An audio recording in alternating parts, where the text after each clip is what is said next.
My name is Lakshmi. I'm a journalist. I have two questions. The first one is on family planning. I was told by another Muslim friend of mine that you don't encourage family planning. Now, I'm sure probably my grandmother's generation were more than happy to produce 10, 15 children. But given the state of affairs today, I mean, how is it possible to put a stop if you don't have family planning? Now, the second question is, Muslim men are allowed to marry 4 or 5 times, I think, and they don't require their wife's permission, the first wife's permission to marry, correct me if I'm wrong, to marry more number of times. So I actually don't see any logic in this because I believe it's one man, one woman. That's the institution of marriage. So please clarify. Thank you. Sister, there are 2 questions. Very good questions, but long answers. First question is family planning. That she said, the sister, in my grandmother's time, produce more children, good, but now the world is changing. Let's see whether your grandmother is right or you are right. Now, in Islam, as far as family planning is concerned, family planning is a big word, but there's unanimous agreement that as far as permanent method is concerned, all the Islamic scholars, everyone agreed that it is haram. Tubectomy, vasectomy, it's prohibited. Even abortion, it's prohibited unless it is to save the life of the mother. In that case, you can do permanent method, you can do abortion. For example, the doctor tells you that the lady has heart problem, and if she conceives again, it may be danger to her life. Or if she has multiple cesarean section, 3, 4, 5, one more child will be detrimental to health, then any method is permitted. So as far as permanent method is concerned, abortion is concerned, unanimous agreement, it is haram because Quran says in Surah Anam, chapter number 6, verse number 151, that kill not your children for want of sustenance. For it's Allah subhanahu wa ta'ala, Almighty God, who will give sustenance to you and your children. The message repeated in Surah Isra, chapter 17, verse number 31, kill not your children for want of sustenance, for it is Allah subhanahu wa ta'ala, Almighty God, who will give sustenance to you and your children. Now here we realize, based on this verse of the Quran, killing children is prohibited. Furthermore, as far as temporary method is concerned, I being a medical doctor, as far as contraception is concerned, the most common is the copper T. And we learned in the medical college that it's a contraception. But we realize it's not a contraception, it's a contra-implantation. The ovum and the sperm has already met, they form the zygote, but it is a very early abortion. It's called as a contraception. The right technical word is contra-implantation. And if you let your imagination a bit ahead, it is nothing but an early abortion, so this too is prohibited. The difference of opinion as far as temporary method is concerned, but our beloved Prophet Muhammad, one person approached the Prophet and said that he used to do uzl, that is coitus interruptus, breaking the act and preventing the fluid of the male to enter the female's body. The Prophet was silent. Now one group of scholars said because the Prophet was silent, he permitted. The other group of scholars said because he was silent, he prohibited. Difference of opinion, but let's get back to the main reason.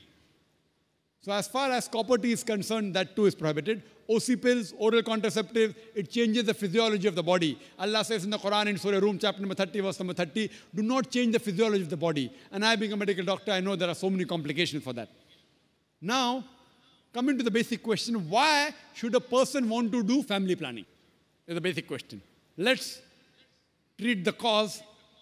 We as medical doctors, we prefer treating, killing the germs rather than symptomatic treatment. One thing is symptomatic treatment. The other is knowing the cause and killing the cause. Now, broadly, majorly, there can be 2 reasons why a person wants to do family planning. One can be because he's poor and poverty prevents him from looking after many children. The other reason may be he's rich, but having more children, more spacing, he can make them doctors, engineers, etc. Now coming to the first reason, that if a person is poor, Islam has the solution for poverty. Don't kill human beings. The solution is zakat. In Islam, one of the pillars of Islam is every rich Muslim who has a saving of more than the nisab level, more than 85 grams of gold, he or she should give 2.5% of that saving every lunar year in charity. If every rich human being gives a zakat, poverty will be eradicated from this world. There will not be a single human being who will die of hunger. So as far as poverty is there, the solution is zakat. It's not killing human beings. Now, second reason may be, I'm rich, I've got money, but I want to make my son a doctor. I want to make an engineer. So I give spacing. Less children, I can take care of them better. Sister, I am the 5th child of my parents. If my parents would have done family planning, I wouldn't have been here today. And do you know, sister, I am a medical doctor. You know, because today's society, the best profession they say is medical doctor, right? So am I a boon or a bane for society? Sister, 5th child of my parents. If my parents would have done family planning, I wouldn't have been here. But I gave up my profession of a doctor for a better profession that is spreading the truth. Allah says in the Quran, in Surah Fussilat, chapter 41, verse number 33, وَمَنْ أَحْسَنُ قَالًا مِمَّنْ دَعَا إِلَى اللَّهِ وَعَمِلَ صَالِحًا وَقَالَ إِنَّنِي مِنَ الْمُسْلِمِينَ. Who is better in speech than one who invites people to the Lord, to Almighty God, works righteousness and says, I am the one who submits my will to Almighty God. I chose to be a doctor because I thought it was the best profession. It is a good profession, I'm not against it. But I found a better profession. From a doctor of a body, I became a doctor of a soul. If I was a medical doctor, you wouldn't have found 10, 15,000 people here, right? You didn't come to hear a doctor of the body, you came to hear a doctor of a soul. So when I found a better profession, I changed from a doctor of a body to a doctor of a soul. So am I a boon or a bane for society? So it's a fallacy. As far as spacing is concerned, Almighty God has given a natural spacing known as lactation amenorrhea, breastfeeding. The moment you breastfeed, automatically there is spacing. But today's modern women, they don't want to breastfeed because they will lose their figure. Almighty God has given lactation amenorrhea. So now, there is a fallacy what people think, that if you have less children, you can educate them better. If you analyze and check the history of the Nobel Prize winners, all of them were not the single child. Many were second child, third child, fourth child, fifth child. They were Nobel Prize winners. They were intelligent. So it is a misunderstanding. That's the reason the Quran in Surah Anam chapter 6 verse 151 and Surah Isra chapter 17 verse 31, it sounds similar. The first verse, Surah Anam chapter 6 verse 151 says, kill not your children for want of sustenance, for it is Allah subhanahu wa ta'ala Almighty God who will give sustenance to you and your child. This verse is referring to the poor people. That if they have one more child, even I will die and my children will die. The next verse of Surah Isra chapter 17 verse 31, the order is reversed. Kill not your children for want of sustenance, for it is Almighty God who will give sustenance to a child and you. Why is the order reversed? Second verse refers to the rich people. Don't worry, if he has more children, he will not die. He is worried about his children. So God says he will take care of your children as well as you. And now we realize, sister, that if you go to America, they encourage population. And the children wear a t-shirt, I am my father's tax saver. The more children you have, the less tax you pay. Same in Canada, same in Australia. In India, it's opposite. Hum do, hamare do. Ek ke baad abhi nahi, do ke baad kabhi nahi. It is a problem with Indian government. You know, China has the maximum population. India number 2. Do you know, sister, today, the 2 superpower in future, which countries are they? China and India. Why? Because of population. So grandmother is correct. The more population you have, the chances of the country to improve. China today is the country which is the maximum improving. And India is neck to neck fighting with China. So the difference of opinion, who will be superpower in the next 20 years? Some say India, some say China. Why? America has nowhere. Australia has nowhere. Canada has nowhere. So sister, population is a boon. It's not a bane. You should know how to utilize it. We don't know how to utilize it. What we have to tell the government, you change your laws to utilize the man force. to utilize the population. So our grandmother was correct that the more children you have, she will also be better. And there's the third category sister. They aren't poor. They aren't bothered about less children. I can take care of them better. What they say, who wants to take the headache of upbringing the children? You know, I'm rich, no problem, money. I'm not bothered whether my son becomes a doctor or engineer, but who wants to take care of looking after the children? Third category. You know, there are certain communities, you know, even Gujaratis, they marry early. They have children early, and by the time they are 35 years old, 40 years old, their child is 15 years, 20 years, they are sitting on the seat of the business of their father. So by the time they reach 45, they can retire. They don't have to wait till 60 years. Marry early, have children, children take care of the business, and they relax early. So even the third category, if they want to enjoy life, it is better they marry early, they have children, they take care of the business, they'll enjoy life better. So that's the reason, as far as planning is concerned, Allah says in Surah Al-Imran, chapter number 3, verse number 54, Makru makrallahu wallahu khairul makirin. They planned and plotted. Allah too planned. Allah is the best of planners. So if you feel Almighty God can plan your family better, leave it to Almighty God. If you can think you can do better, the choice is yours. I believe in Almighty God, I let Him plan my family. And that's the reason I'm here. Now coming to your second question. In Islam, men marry 4 times, 5 times, and they don't ask permission from the first 5. Why?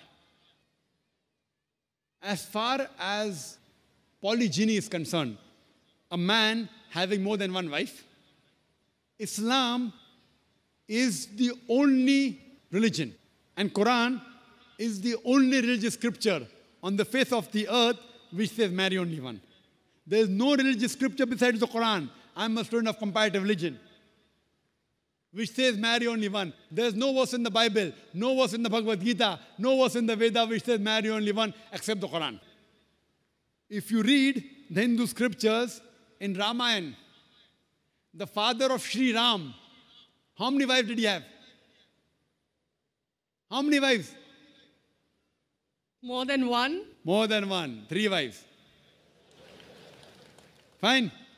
Shri Krishna, according to Mahabharata, how many wives he had? Unlimited. Not unlimited. You don't know your scripture well. No. Did he have 4 wives? No. I have no idea.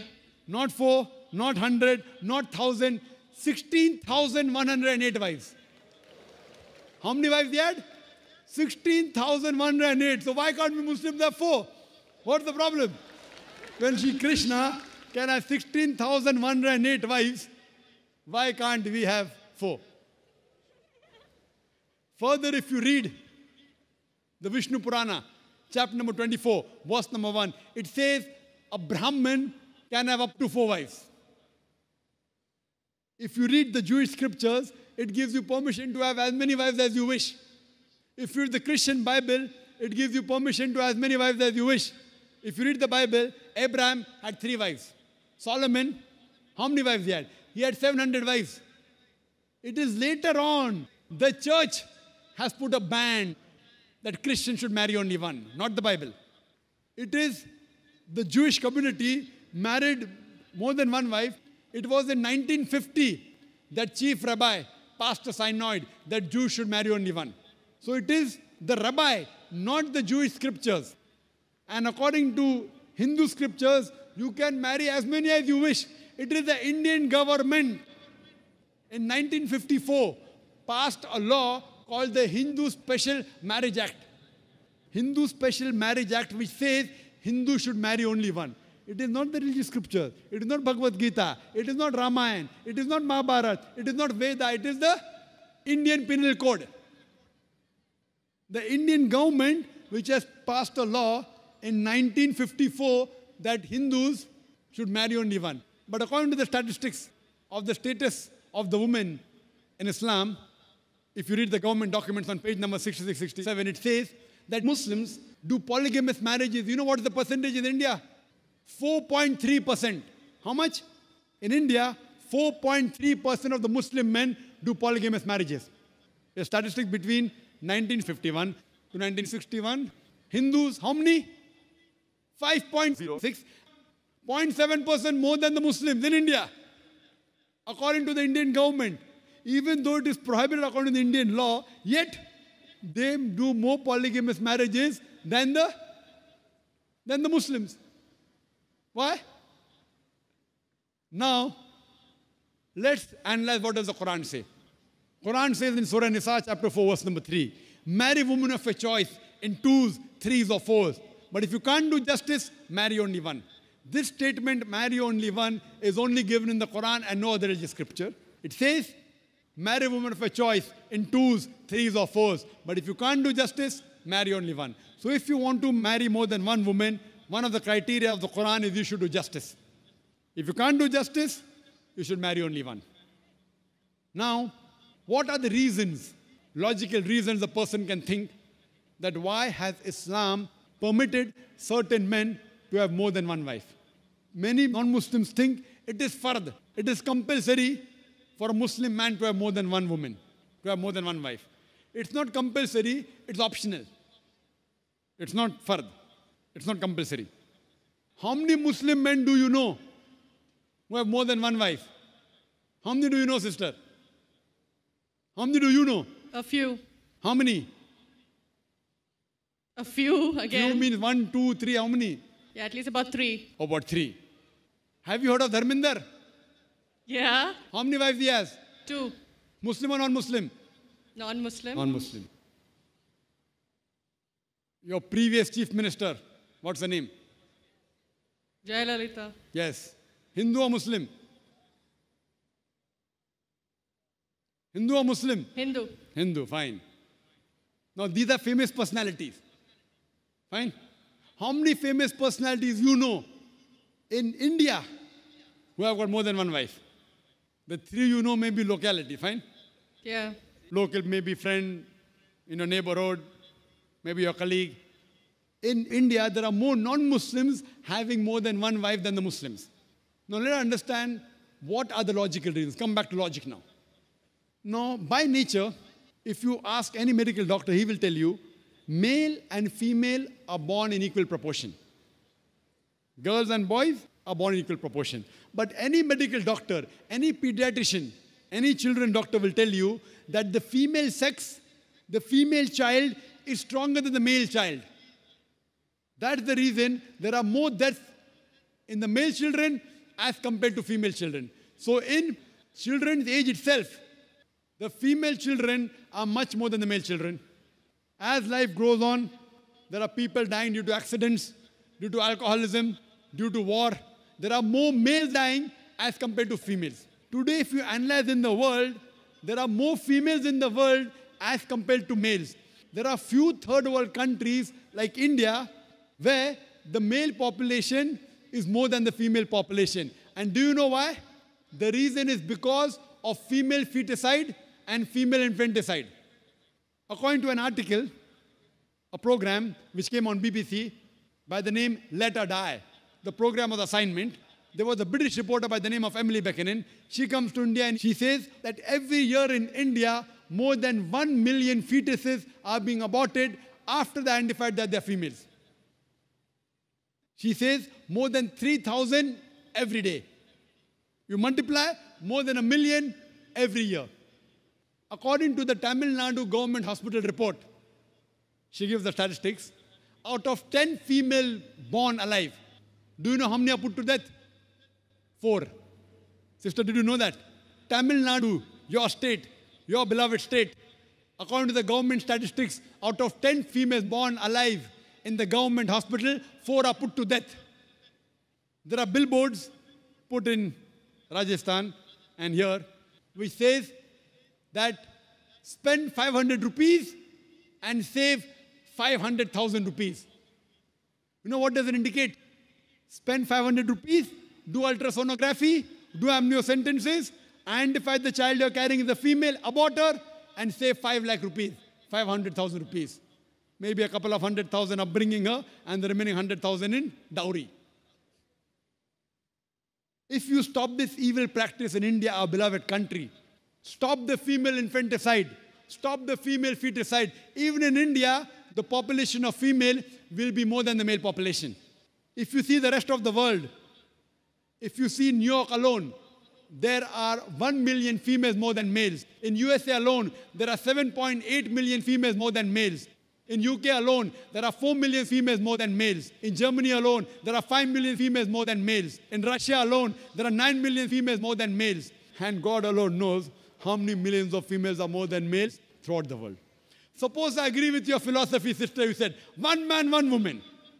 If I agree with you, sister, with your philosophy, one man, one woman. And suppose my sister happens to be in America, or your sister happens to live in America. And suppose the market is saturated. One man, one woman, saturated. Yet there will be 7.8 million females who will not find life partners. One man, one woman. Now the option for these 7.8 million females is either marry a man who already has a wife or become public property. You say, Dr. Zakir Naik, public property, such a harsh word. Sister, it is the most sophisticated word I can use. I cannot use a more sophisticated word than public property. According to the studies of America, do you know, on an average, a man, before he settles down with a wife, he has 8 different sexual partners. Do you know that? On average, 8. Some may have 1, some may have 10, some may have 28 sexual partners before he settles down with one. So the only option remaining, so if my sister happens to live in America, or if your sister happens to live in America, and the option is given to her, and suppose the market is saturated, every man has found a woman for himself. And unfortunately, if my sister, or if your sister happens to be one of the women who has not found a life partner, the only option for them is either marry a man who already has a wife or become public property. Any modest woman would opt for the first.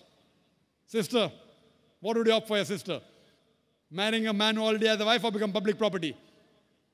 My sister's too young to be married. So When she grows up and if she happens to go to America, or if you happen to be in America, third choice. what would you prefer for her? You're the elder sister. Would you prefer her becoming public property or marry a man who already has a wife and get equal rights? In Islam, if you have a second wife, you give equal rights. In America, the public property has got no rights. She's degraded. She's dishonored. In Islam, she has an equal right. She gets honor. What would you prefer for younger sister when she grows up? Sometimes it's difficult to speak the truth, sister, correct? Especially in front of such a large audience. Anyway, I've got your answer, sister. Thank you. And your silence speaks for that. So that's the reason in Islam, sister, men have been allowed to marry more than one wife is to protect the woman, not to degrade her. Regarding a question, is it compulsory that the husband should take the permission of the wife? It's not compulsory because if she wants to protect, if that man wants to protect another woman, a normal woman, I agree with you, sister, no woman under normal circumstances would like to share the husband. You have to agree. This is human nature. But if the woman is a good Muslimah, is a good Muslim woman, what she says, let a small loss take place to prevent a big loss. She will say, I know sharing my husband is a loss for me, but I would prefer letting a small loss take place for me to prevent my sister becoming public property. She's a good human being. So she would surely give permission to the husband to marry a second woman, if she's a good Muslim woman. But taking permission is not fard, it is preferable. But at least informing is a requirement so that he does justice between the two wives. Hope that answers the question, sister. Thank you.